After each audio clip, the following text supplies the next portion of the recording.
NEET 2007 का सवाल देखते हैं। ठीक है, अच्छा सवाल है, दिख गया होगा स्क्रीन पर। देखो सवाल में क्या कह रहा है, सवाल में दे रहा है 3 point charges plus q minus q plus q and plus q are placed at point x equals to 0, y equals to a, z equals to 0, x equals to 0, x y equals to 0, z equals to 0 and x equals to a, y equals to 0, z equals to 0 respectively. The magnitude and direction of electric dipole moment vector of this charged assembly are. देखो सवाल को पहले आराम से समझते हैं क्या कह रहा है। सवाल में मुझे पहली लाइन में दे रखा है कि मेरे पास 3 पॉइंट चार्जेस हैं, एक क्या है, एक प्लस क्यू है, एक माइनस क्यू है और एक प्लस क्यू। 3 पॉइंट चार्जेस है, एक प्लस क्यू, एक माइनस क्यू और एक प्लस क्यू है। ठीक है, अब तीनों के तीनों चार्ज कहाँ पर लोकेटेड। अब देखो जब भी एक शब्द तुम्हारे को लिखा हुआ दिख जाए क्वेश्चन के अंदर रिस्पेक्टिवली, तो जब भी एक रिस्पेक्टिवली शब्द लिख कर दे देते ना तुम्हारे को, कि तुम्हारे को है ना जो ऐसे एक रिस्पेक्टिवली करके एक शब्द लिख कर दिया। देखो क्वेश्चन तुम्हारे को मान लो बहुत आता है तुम्हारे को करना क्वेश्चन, लेकिन तुम लैंग्वेज नहीं समझ पा रहे हो ना अगर क्वेश्चन की, तो तुम उस क्वेश्चन को अटैम्प्ट नहीं कर पाओगे। मतलब उस क्वेश्चन को अटैम्प्ट तो करोगे लेकिन वो तुम्हारा नहीं हो पाएगा क्वेश्चन। तो सबसे मेन जो होता है ना भाई यार, क्वेश्चन को समझना। पढ़ तो हर कोई लेता है, लेकिन क्वेश्चन को पढ़ने के बाद समझना भी होता है।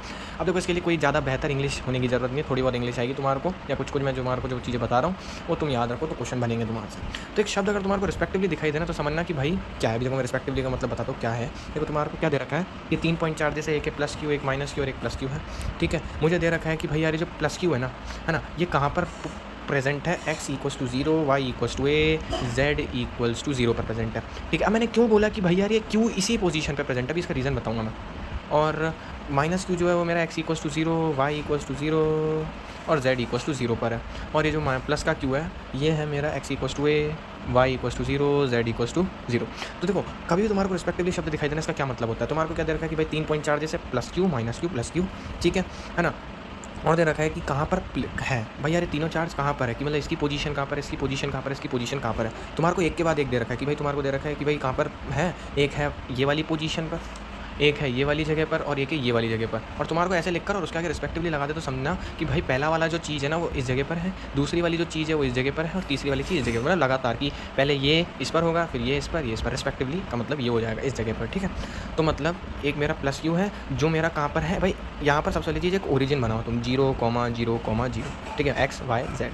ठीक है, बना दिया। तुम्हारे को दिख रहा है कि ये जो एक प्लस क्यू चार्ज है ना ये एक्स में कहीं पर भी नहीं है। ठीक है, एक्स में इस जगह पर देखो 3 एक्सेस होती है अपन की, मैं बता देता हूँ। ये होती है एक्स, ये होएगा वाई और बाहर की तरफ निकलता हुआ जेड। अब तुम देखते होंगे कि यार ये जेड मैंने ऐसे क्यों बनाया, देखो 3 होता है। ठीक है, अगर तुम देखना चाहोगे ना डायग्रामेटिकली तो देखना, मैं बताता हूँ एक बार। ठीक है, देखो कैसे एक्स वाई जेड होता है, ये है एक्स, ये है वाई और ये बाहर की तरफ निकलता हुआ जेड है। देखो तीनों एक दूसरे के परपेंडिकुलर होते हैं। ये वाला जो है ना ब्लू वाला पेन जो दिख रहा है जो मेरा वो ऐसे परपेंडिकुलर ये देखो दोनों के परपेंडिकुलर है, इसके भी और इसके भी। और ये वाला जो है ना ये भी इन दोनों के परपेंडिकुलर है।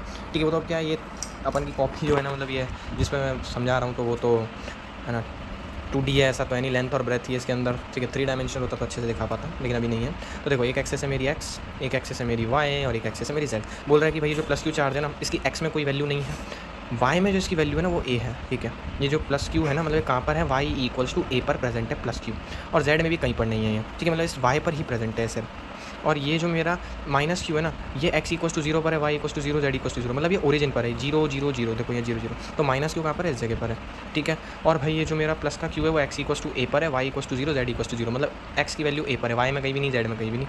तो यहाँ a पर है ना a डिस्टेंस है, ये इस a डिस्टेंस पर अपन का कौन है, प्लस का क्यू। तो इसको यहाँ पर बना लेते हैं। देखो ये है अपन का ओरिजिन 0, 0, 0 है ना, यहाँ से कोई a डिस्टेंस पर अपन का यहाँ पर प्लस क्यू है, यहाँ पर माइनस क्यू है ओरिजिन पर, और यहाँ से कोई a डिस्टेंस पर है मेरा प्लस का क्यू। अब मुझे बोल रहा है कि भाई मुझे डायपोल बताना है कि भाई कहाँ से कहाँ पर होगा। अब देखो मुझे बताना है नेट डायपोल की डायरेक्शन। मुझे पता है जो डायपोल मोमेंट होता है मेनली वही पूछ रहा है। जो डायपोल मोमेंट उसको पी वेक्टर से डिनोट करता है, ये क्या एक वेक्टर क्वांटिटी है। तो वेक्टर लॉ को फॉलो करते हुए इसकी अपन को डायरेक्शन निकालनी पड़ेगी। जब वेक्टर आ जाए ना तो समझो कि वेक्टर वाली चीज़ें फॉलो करनी है, जब स्केलर है तो स्केलर वाली चीज़ें। तो देखो यहाँ से माइनस से, देखो डायपोल मोमेंट की जो डायरेक्शन होती है माइनस से मतलब नेगेटिव टू पॉजिटिव होती है। ठीक है, मतलब इसकी जो डायरेक्शन होगी माइनस क्यू से प्लस क्यू की तरफ होगी। एक डायपोल मोमेंट मुझे ये मिल गया और एक डायपोल मोमेंट ये मिलेगा माइनस से प्लस, तो 2 डायपोल मिल गए, एक डायपोल मोमेंट 1 और एक डायपोल मोमेंट 2। हाँ, तो मैं डायपोल मोमेंट 1 ढूंढ लेता हूँ, डायपोल मोमेंट 2 ढूंढ लेता हूँ, फिर इसका रिजल्टेंट निकाल लेता हूँ। ठीक है, और मुझे वहीं से इसकी डायरेक्शन मिल जाएगी। तो पहले मैं डायपोल मोमेंट 1 निकालता हूँ। कैसे, मुझे पता है डायपोल जो होता है ना वो क्या होता है, 2qa होता है, 2 इंटू क्यू इंटू ए। ठीक है, देखो नहीं ये मतलब ये तो एक फार्मूला है, लेकिन वैसे डायपोल मोमेंट की जो एक्चुअल फार्मूला होता है ना वो क्या होता है कि भाई जो 2 चार्ज होते हैं ना माइनस क्यू प्लस क्यू, इनमें से कोई भी एक चार्ज उठा लो, इसका कोई भी मैग्नीट्यूड क्यू, और इन दोनों के बीच में डिस्टेंस इन दोनों के बीच में जो डिस्टेंस है ना उसको मल्टीप्लाई करो, है ना। हमेशा 2 नहीं आएगा, जरूरी नहीं है, मैं पहले ही कह रहा हूँ। जो एक्चुअल डेफिनेशन होती है ना, मतलब डायपोल मोमेंट की क्या होती है कि कोई भी एक चार्ज उठा और उन दोनों चार्ज के बीच में डिस्टेंस। बस एक बात ध्यान रखना, दोनों चार्ज जो होते हैं ना वो सेम होते हैं, तभी डायपोल बनता है, ये तो डायपोल नहीं बनता, ठीक है। मतलब दोनों चार्ज जो होते हैं ना उनके आगे, मतलब जैसे ये यूनिट में, मतलब उन दोनों के मैग्नीट्यूड बराबर होने चाहिए। मेनली डायपोल की कंडीशन क्या होती है, मैग्नीट्यूड जो होने चाहिए ना बराबर होने चाहिए दोनों के। तो कुछ नहीं करना, इन दोनों में से कोई एक चार्ज उठा लो, पहले इन दोनों में देख रहा हूँ, ठीक है। P1 वेक्टर देख रहा हूँ पहले मैं, वो क्या आएगा मेरा, वो आएगा भाई इन दोनों में से कोई भी एक चार्ज उठा लो, दोनों सेम है तो Q, और इन दोनों के बीच में डिस्टेंस कितनी है A, तो Q इंटू A। इसी तरीके से मैं 2 वाला निकालूंगा तो कितना आएगा, वो भी इन दोनों में से कोई एक चार्ज उठा लो Q, और डिस्टेंस कितनी है Q है। अब मुझे पता है रिजल्टेंट निकालना है, तो देखो एक डायपोल मोमेंट ये रहा P1, एक डायपोल मोमेंट ये रहा P2, रिजल्टेंट मेरा यहीं से निकलेगा। सिंपल सा लॉजिक है भाई, देखो एक ये तो यहाँ से निकलता है, ठीक है, सिंपल सा है लॉजिक। तो कुछ नहीं करना, मुझे जो P नेट निकालना है P रिजल्टेंट वेक्टर में, वो क्या होता है, मुझे एक बात पता है कि किसी भी A vector plus B vector को जो अपन जोड़ते हैं वो बराबर होता है रिजल्टेंट वेक्टर के। तो जो रिजल्टेंट वेक्टर होता है किसके बराबर होता है, √A² + B² + 2AB cos theta, ठीक है, कोई दिक्कत नहीं। अब देखो समझो, तो यहाँ पर भी वही लगाएंगे A² + B², मतलब P1² + P2²। तो P1 की वैल्यू क्या है, Q है, तो QA² प्लस इसकी भी वैल्यू QA² है, ये तो मैथमेटिक्स है, ठीक है, प्लस 2 × QA इंटू कॉस। अब देखो एंगल कितना है इनके बीच में, एक यहाँ पर है वाई एक्सिस में, एक अपन का एक्स एक्सिस में, एंगल कितना बन रहा है इनके बीच में, देखो 90 डिग्री बन रहा है ना। तो देखो एक टर्म है जो पूरी है ना जीरो हो जाएगी, क्योंकि cos 90 जीरो, सब मल्टीप्लाई में सब जीरो हो जाएंगे। तो P वेक्टर नेट जो आएगा ना मेरा, वो क्या आएगा, √, इसको क्या लिखूँगा मैं, Q² A² + Q² A², दोनों सेम है तो क्या हो जाएगा भाई, P vector net equals to √2Q² A², add कर देंगे ना दोनों को सिंपली, तो P नेट कितना आ जाएगा वेक्टर, यह आ जाएगा QA ले लूँगा कॉमन, √2, तो ये मेरा आ गया आंसर, ठीक है। तो आंसर ये हो गया। अब ऑप्शन चेक करते हैं कौन सा सही है। ऑप्शन ए को अगर मैं देखूँ तो बोल रहे हैं √2Q है, हाँ ठीक है, along the line joining point x = 0, y = 0, z = 0 and x = a, y = a, z = 0। देखो पहला ऑप्शन इसका करेक्ट है, क्यों है रीज़न समझो। मुझे एक चीज़ पता है भाई, एक मेरा जो डायपोल था वो यहाँ पर था P1 वेक्टर, और एक था मेरा यहाँ पर P2 वेक्टर।